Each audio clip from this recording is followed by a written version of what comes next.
Gracias. Buenos días con todos. Señor Ministro de Justicia y Derechos Humanos, Félix Inocente Chero Medina. Señor Superintendente Nacional, Luis Longaray Chao. Señor Superintendente Adjunto, doctor Eduardo Salazar. Señor Jefe de la Zona Registral número 13, doctor David Silva. Señores Jefes de las Zonas Registrales, amigos, compañeros todos.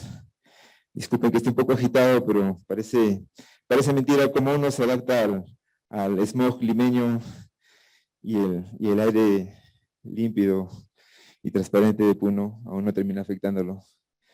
Bien, quiero empezar esta exposición haciendo algunas menciones puntuales. Todas las presentaciones previas que se han efectuado en los días anteriores han tenido que ver con la forma como se han implementado nuevos servicios en diferentes registros, ya sea del país, ya sea de otros países, de los países amigos, vecinos.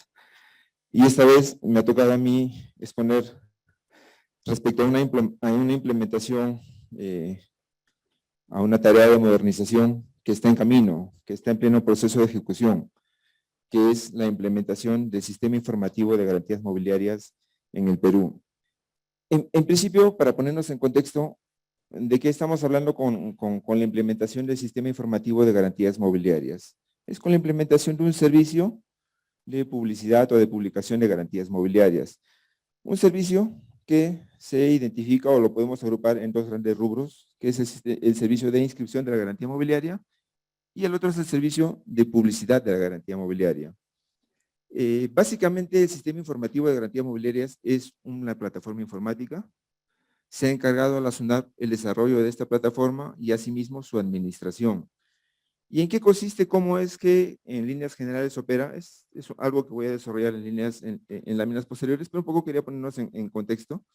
¿Cómo opera? Es que la persona natural, la persona jurídica, en calidad de acreedora, es quien va a ingresar directamente la información, ergo no va a haber calificación registral, y la persona natural en general o la persona jurídica en general va a poder consultar esta información, ¿no? Entonces tenemos los dos grandes rubros, la inscripción, la incorporación de estos avisos en el Sistema Informativo de Garantía Mobiliaria y la publicación de estos avisos para que sean conocidos por los interesados.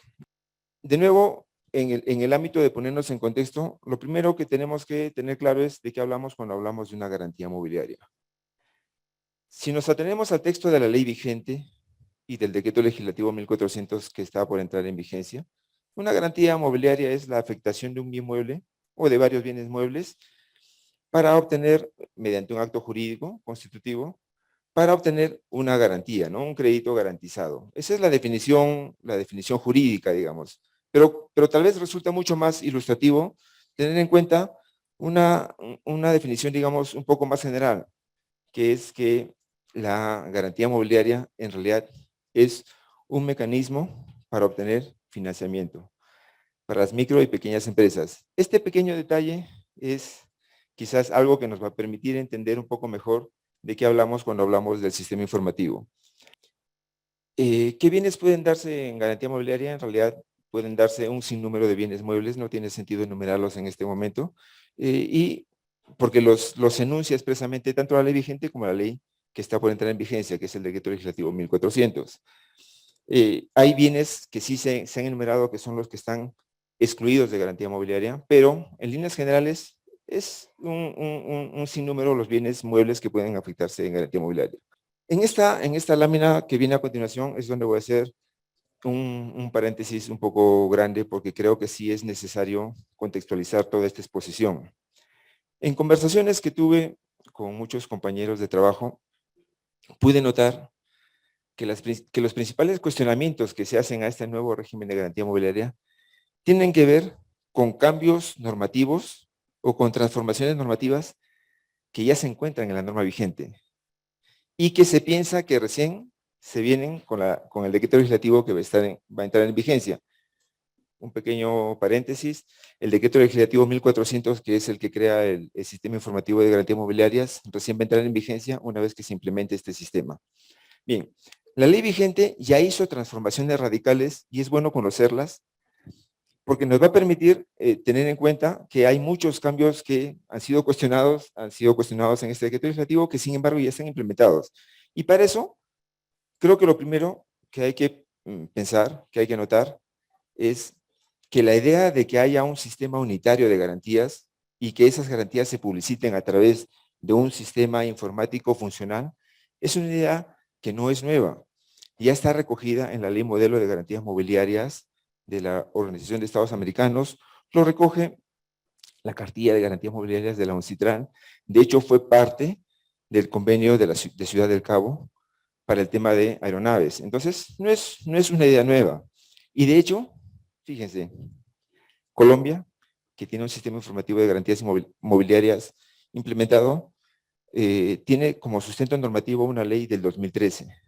Costa Rica, que nos está apoyando bastante, tiene como sustento normativo una ley del 2014. En Perú, siempre hemos sido los chicos aplicados, ¿no? Quisimos implementar esta ley modelo en el 2006. La ley vigente de garantías mobiliarias es del 2006. Y ya en esa ley se hizo modificaciones radicales que ahora, ¿no?, están siendo recogidas y mejoradas en el Decreto Legislativo 1400, como por ejemplo el régimen unitario. Antes de la ley del 2006, la 28667, hablábamos de un sinnúmero de prendas. Prenda industrial, prenda agrícola, prenda minera. Se acordarán los jóvenes del ayer como nosotros, se acordarán de ese tipo de prendas, pero no, se modificó el régimen, ¿no? Ahora hay un régimen de garantías mobiliarias único y que se diferencia en garantías mobiliarias con posesión y en garantías mobiliarias que no implican la desposesión del bien, ¿no?, que son las más, que es donde se orienta la norma. Bien, ese cambio radical ya se hizo y se hizo en el 2006. Y se hizo, en principio, pretendiendo aplicar la ley modelo de la Organización de Estados Americanos. Y como les comentaba, ¿qué es lo que se pretende con esa ley modelo? Que las garantías se publiciten mediante avisos, ¿no? No solamente bajo un régimen unitario, sino bajo un sistema informativo que sea sumamente funcional. Pero bien, ¿qué pasó? Y pasó algo así como comentó la doctora Ginette que me antecedió. Tropicalizamos un poco la norma aquí en Perú, porque se encargó a la Superintendencia Nacional de los Registros Públicos que administre este sistema. Se creó el registro mobiliario de contratos, ¿no? Porque ustedes saben que las garantías mobiliarias sobre bienes que no están registrados se inscriben en el registro mobiliario de contratos. Y se estableció que las garantías sobre bienes muebles registrados se sigan inscribiendo en su registro correspondiente. Registro de propiedad vehicular, registro de aeronaves, registro de buques y embarcaciones pesqueras, ¿no? Entonces, sí se hizo, digamos, la tarea de regular dónde se inscribirían las garantías mobiliarias. De hecho, incluso se pensó y se planteó desarrollar un sistema integrado, así se llamó, sistema integrado de garantías y contratos, que a la fecha aún no ha podido ser implementado. ¿Para qué? Para que se uniformice o se vincule a través de la publicidad la información de los registros de bienes más la del registro mobiliario de contratos. Pero aún más, sigamos con la ley vigente. La ley vigente quería, como les comentaba, implementar la norma, y parte de la implementación de la norma es reducir los costos del acceso al registro. Entonces, en la ley, ¿qué se contempló? Se contempló que la inscripción se haga mediante los formularios de inscripción. Esto es, al registro actualmente ya no tiene que presentarse el contrato de garantía. Tiene que presentarse el formulario. Y el formulario es un documento con firmas certificadas. O sea, en principio tendría que ser un documento de bajo costo, ¿verdad? Pero ¿qué ha estado pasando? Y eso se detalla en la exposición de motivos del Decreto Legislativo 1400, que no se está utilizando el formulario registral. Se está utilizando documentos protocolares, se está utilizando escrituras públicas. Por ende, ¿no?, el propósito de reducir los costos de acceso al registro no se han reducido.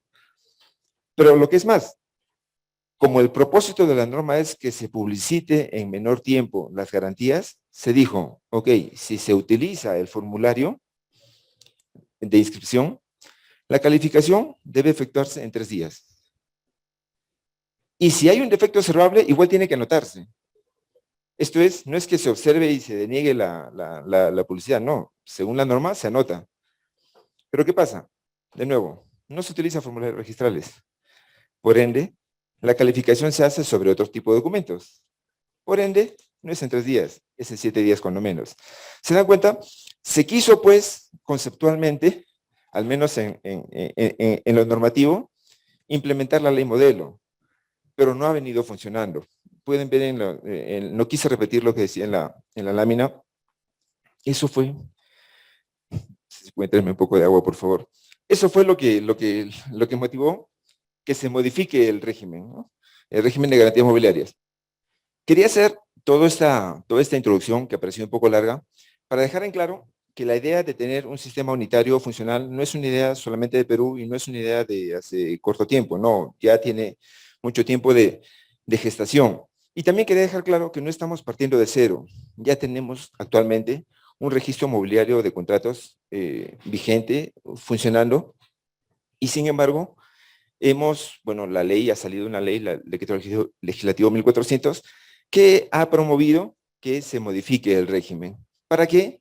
Para que ya no haya calificación registrada, sino que sea el mismo interesado quien ingrese la información. Entonces, vayamos un poco a ver las diferencias entre la ley vigente y el decreto legislativo que va a entrar en vigencia una vez que se implemente el sistema. Como les comentaba, en la ley vigente,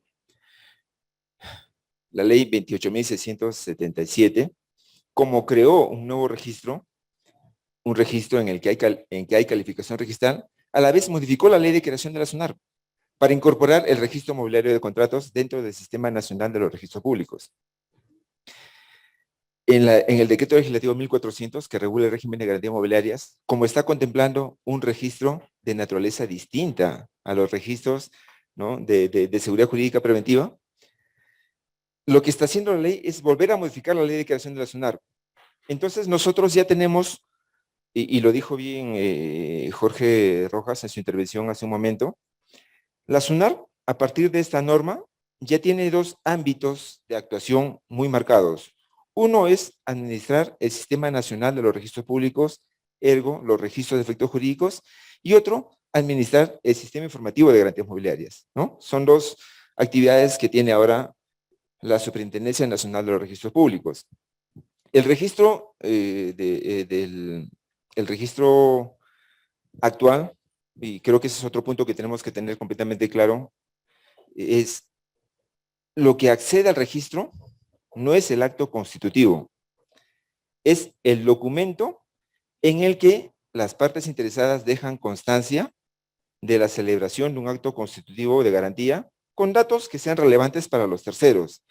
Entonces, ojo, cuando se cuestiona que por qué el decreto legislativo 1400 contempla que la garantía pueda celebrarse en cualquier documento por escrito y no necesariamente por escritura pública, en realidad debe tenerse en cuenta que eso ya lo dice la norma vigente. La norma vigente ya señala que la garantía puede celebrarse en cualquier documento por escrito. No indica que deba ser por escritura pública. Es la norma, es el acceso al registro que se ha contemplado que actualmente debe ser por formulario, pero está siendo en realidad por escritura pública o por documento protocolar. Lo que se ha contemplado en este decreto legislativo es que la información la ingrese el acreedor o la persona autorizada, la que crea una cuenta para ingresar información, ¿no? En ambos casos, si se dan cuenta, no es necesario que el acto constitutivo se presente al registro, ¿no? La diferencia, tal vez, principal entre ambos registros, uno es un registro de efectos jurídicos, el que está vigente, y el que está a punto de implementarse, es un registro que tiene ciertos efectos jurídicos, como la relación y la oponibilidad. La diferencia fundamental es en que en el registro vigente hay calificación registral, en el que viene no hay calificación registral. Y la preocupación es, ok, ¿y se puede ingresar entonces cualquier tipo de información? No. Y no porque se tiene identificado con absoluta certeza quiénes son los que van a ingresar información. Y quienes ingresen información son los interesados. Y en un contrato de garantía, ¿quién es el interesado en que se publicite la información? El acreedor. Porque el acreedor es el que está proporcionando el financiamiento, ¿no? Entonces, la norma se ha puesto en el escenario perfecto. El que ingresa la información es el acreedor. O, ¿no?, a quienes las partes autoricen a ingresar la información. He hecho una especie de comparación, seguido con la comparación entre la ley de la garantía mobiliaria vigente y el decreto legislativo que regula el régimen de la garantía mobiliaria, ¿no? En el sistema informativo, así lo voy a llamar un poco para resumir, lo que se va a publicitar son los avisos. Los avisos que incorpora el acreedor. Las características del aviso lo vamos a ver en láminas posteriores. En el registro mobiliario de contratos o en el sistema integrado de garantías y contratos que está en la ley vigente, lo que se publicita son los asientos de inscripción. Claro, porque hay una calificación y es el registrador el que genera el asiento, ¿no? En el sistema informativo, como les comentaba, la parte interesada es la que ingresa la información. En el registro vigente, quien ingresa la información es el registrador público, ¿no? Hay una base, está pensado que el sistema informativo de garantías mobiliarias administra una base de datos única a nivel nacional. En la norma vigente, en realidad, tenemos dos bases de datos. Una que es la del registro mobiliario de contratos, en la que se inscriben las garantías sobre bienes muebles no registrados. Y además tenemos las múltiples bases de datos de los demás registros de bienes que administra la SUNAR. De nuevo el ejemplo, registro de propiedad vehicular, registro de aeronaves. La otra diferencia fundamental es que en el registro vigente, en la norma vigente, por la incorporación de información se paga una tasa variable. Por el acceso a la información, esto es por la publicidad, también se paga tasa. En el registro, en el sistema informativo que se viene implementando, la tasa para incorporar información es una tasa plana. Y para acceder a la información, si es que la información es simple, digamos, es gratuita. Y solamente se va a pagar tasa cuando la publicidad sea certificada, ¿no? Cuando se requiera algún tipo de certificación. Ojo, lo que les estoy mencionando ya está contemplado tanto en el decreto legislativo 1400 como en su reglamento. En ambos casos, ¿no? Tanto en el vigente como en el sistema informativo que se está implementando, quien administra el registro es la SUNAR.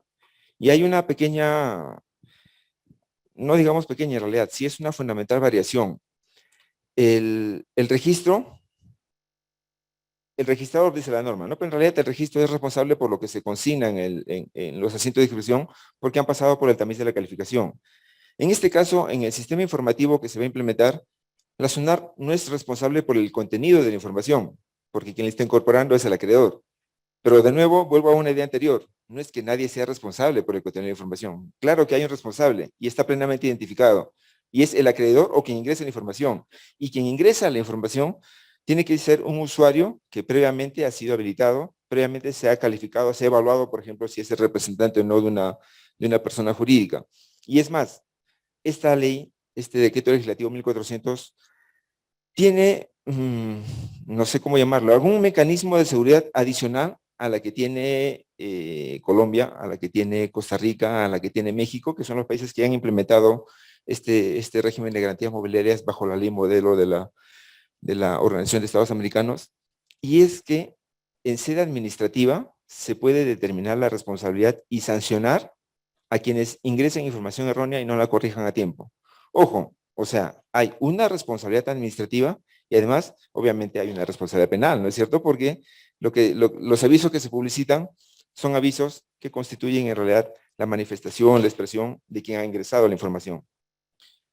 Quería representar gráficamente cómo es el tema del ingreso de información. Como les comentaba, quien ingresa la información, o sea, se celebra un contrato de garantía mobiliaria en la que interviene el deudor e interviene el acreedor, pero quien ingresa la información es el acreedor, ¿no? Quise hacerlo bien esquemático para que se entienda de ahora en adelante o desde la entrada en vigencia del sistema quién sería quien ingrese la información. He tratado de ser esquemático con qué es lo que va a publicitar este sistema informativo. Me parece que ya pudieron verlo en la exposición de la doctora Ginette. De hecho, Costa Rica nos está ayudando bastante en esta última etapa de implementación. Y hago de nuevo un paréntesis.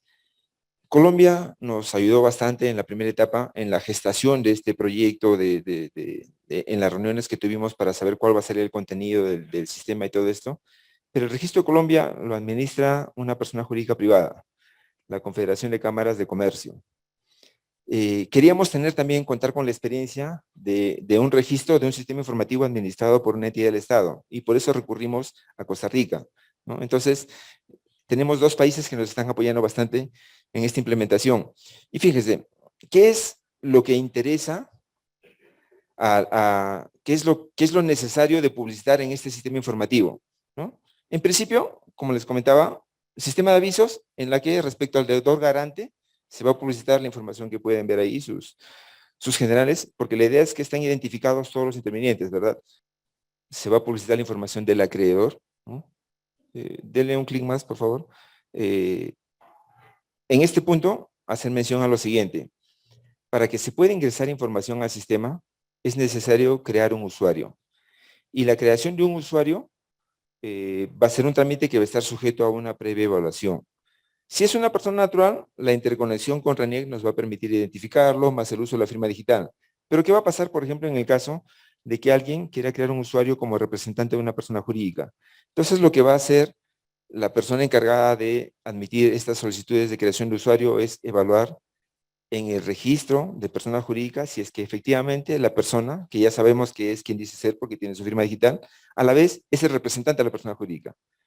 Y lo mismo si es que alguien quiere crear un usuario, ¿no?, para incorporar avisos y alega ser el representante de una persona jurídica extranjera, ¿no? Entonces, no es que la creación de usuario va a ser como cuando ahora alguien crea una cuenta en Gmail. No, sí va a estar sujeta a una previa evaluación, porque lo que sí nos interesa como entidad que administra el sistema es tener plenamente identificado a la persona que va a ingresar la información, ¿no? Porque la atribución de responsabilidad es justamente esa persona. También, como pueden ver, se va a ingresar la información sobre los bienes muebles comprendidos en la garantía, los datos de la garantía misma como tal. Recuerden que la garantía va a estar pues sujeta, ¿no?, a su ejecución judicial o extrajudicial. Por eso nos resulta sumamente importante saber qué es lo que está comprendido. No solamente el bien, sino los montos involucrados, por ejemplo, en la garantía, su periodicidad. La siguiente, eh, vieron ahí, puse como una lámina adicional el tema de los datos de identidad del titular y usuario de la cuenta, ¿no? Hacemos bastante énfasis porque puede darse el caso, si bien es cierto, en líneas generales es el acreedor quien va a ingresar la información, pero eventualmente podría delegarse, autorizarse a que sea un tercero el que ingrese la información. Ojo que, así como lo señaló la doctora Ginette, por ejemplo, ¿no?, el gerente general de Financiera Santander crea una cuenta raíz, digamos, un usuario, ¿no? Pero sabemos que el gerente general no es quien va a ingresar la información, ¿verdad? Probablemente lo hagan algún gerente, algún jefe de oficina. Entonces, el titular de la cuenta, este usuario, dueño de un usuario raíz, puede autorizar a otros funcionarios a que ingresen la información. El sistema está habilitado para eso. Y es más, también tal como lo dijo Ginette, se está habilitando el sistema para que se autorice para diferentes funciones, ¿no? O sea, si bien es cierto, digamos, el titular de la cuenta matriz podría ingresar, modificar garantías, cancelar, eventualmente la autorización sea solamente para que ingrese información o solo para que modifique, ¿no? Todo toda esa gama de supuestos la estamos contemplando en los formularios y para eso nos está siendo muy útil el apoyo tanto de Colombia como de Costa Rica, que ya tienen implementado este sistema. En los datos de quien generó el formulario, bueno, ahí está el nombre de Jorge Rojas, pero no vayan a escribir ese correo porque no es el suyo.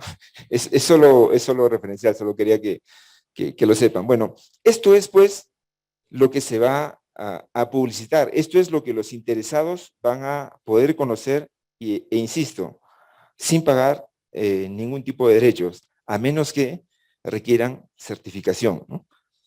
Es igual quise esquematizar el tema de cómo se va a advertir el tema de la publicidad a través del sistema.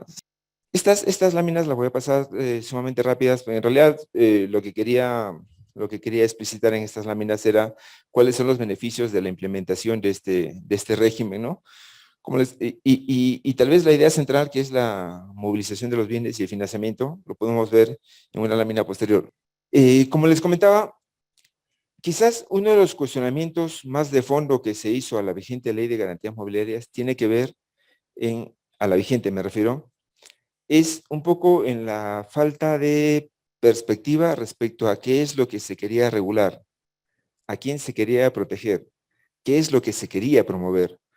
Por eso puse bastante énfasis en el tema en realidad, ¿qué es una garantía mobiliaria?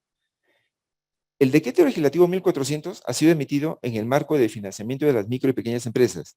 Y es que una garantía mobiliaria es una herramienta de financiamiento y es así como tenemos que visualizarla para poder implementarla. Fíjese, en el caso de una moto, puede ser un carro, puede ser un vehículo cualquiera, como un solo bien mueble, ¿no?, o un grupo de bienes muebles pueden permitir diferentes tipos de financiamiento. Por ejemplo, del fabricante con una empresa financiera, y luego del concesionario con el fabricante, y luego del minorista con el concesionario, y finalmente de quien adquiere el bien mueble. ¿Se dan cuenta cómo un mismo bien mueble puede permitir, ¿no?, que se pueda obtener financiamiento? Porque, ojo, la idea es, de nuevo, que con la garantía mobiliaria se promueva el financiamiento, sobre todo de las micro y pequeñas empresas. Un dato más, que está en la exposición de motivos del decreto legislativo 1400.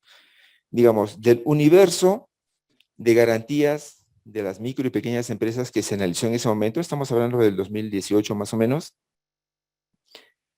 del 100%, solamente el 2% eran garantías mobiliarias. Solamente el 2%. Y curiosamente, casi el 80% eran garantías personales. Esto es, a los emprendedores, a los microemprendedores, les resulta mucho más caro el crédito, ¿verdad? Entonces, el propósito de la norma de este decreto legislativo, ¿cuál es? Promover el financiamiento a través de garantías mobiliarias con tasas más bajas que los créditos personales, ¿no? Es básicamente, tal vez en resumen, ese es el propósito de este decreto legislativo, y por eso la necesidad de que el sistema sea sumamente ágil, de respuesta ágil, de que sea de acceso también, ¿no? De acceso sumamente rápido, ¿no? Como les comentaba, los tiempos actuales en el registro inmobiliario de contratos oscilan entre los 3 y los 7 días. En este caso, incorporar información no debería tomar más de 30 minutos, ¿no? La implementación del sistema informativo de garantías mobiliarias, pese a que su nombre nos lleva a pensar que es solamente una actividad informática, pues no lo es. En realidad ha impactado transversalmente en la Superintendencia Nacional de los Registros Públicos, porque importa una serie de actuaciones para asegurarnos el correcto funcionamiento del sistema. Les comentaba que la SUNAR crea el sistema, pero también lo administra, y como tal es responsable de que el sistema funcione adecuadamente, ¿verdad? Entonces, por ejemplo, en estos últimos meses en que se está impulsando el proyecto, se ha tenido claro ya qué tareas tienen que realizar los diferentes órganos de la superintendencia, y obviamente ya teniendo identificadas las tareas, pues el avance está siendo mucho mayor. Les comentaba que la norma contempla la posibilidad de que se sancione administrativamente a quien ingrese información errada y no quiera corregirlo. ¿Y cómo es que operativizamos eso, no? A través de un procedimiento administrativo sancionador, a través de ejecuciones coactivas, y eso ya tenemos identificado el área que tiene que desarrollar las normas y que las viene desarrollando.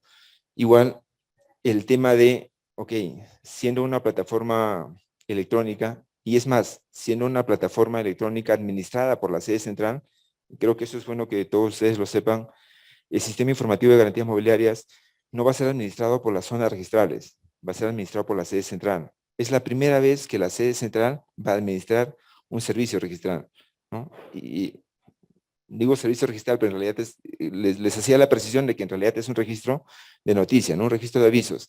Entonces tiene que contemplarse pues todos estos mecanismos de pago adelantado. La Oficina de Tecnologías de la Información, ya estuvo aquí presente Víctor, está comentando todo el desarrollo del sistema. Se ha identificado las tareas de la Oficina de Comunicaciones, de la Oficina de Recursos Humanos, de la Oficina de Planeamiento y Presupuesto, que tiene que ver básicamente con el tema de la elaboración del decreto supremo que contemple las tasas que debe pagarse en este registro, que insisto, son tasas planas. Y finalmente, las tareas a cargo de la Dirección Técnica Registral. Y es que un aspecto importante, sumamente importante, que tenemos que tener en cuenta, y lo dijo la doctora Ginette, tenemos que empezar, a la par que la implementación interna, todo un proceso de capacitación y difusión interna de este nuevo sistema para los usuarios del sistema. Y los usuarios es básicamente, ¿no?, el sistema financiero, los acreedores. Entonces, ya el próximo año va a empezar un proceso muy intensivo, muy intenso de capacitación. Ya para cerrar la presentación, quería solamente mencionar en qué etapa estamos. Y estamos, este proceso de implementación del sistema informativo de garantías mobiliarias es un proyecto de inversión y nos encontramos en la etapa de ejecución. El compromiso institucional es de que en el primer semestre del año que viene va a estar implementado el sistema, y la importancia es que, ni bien está implementado, entre en vigencia el decreto legislativo 1400. Gracias. Agradecemos la participación del doctor Espinosa por tan importantes comentarios.